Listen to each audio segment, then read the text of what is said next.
পরিবর্তন এই সংসারের শাশ্বত নিয়ম। কোন রাজা নেই যিনি চিরকাল রাজা থাকেন, কোন ধনী ব্যক্তি নেই যিনি চিরকাল ধনী থাকবেন।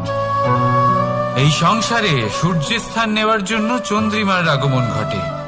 কোন স্থান যাকে পতিত বলা হয়েছিল সেখানে মহল তৈরি হয়েছে, কোন স্থান যাকে আজ মলিন বলা হয়েছে কাল সেখানে মন্দিরও স্থাপন হতে পারে।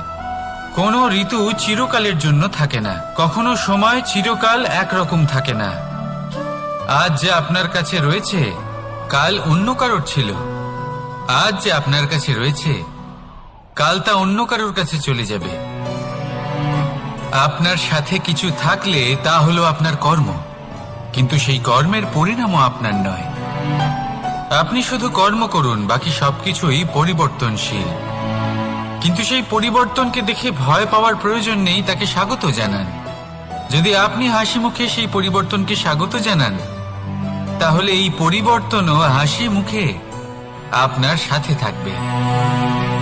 আসুন আমার সাথে ভালোবেসে বলুন, রাধা রাধা।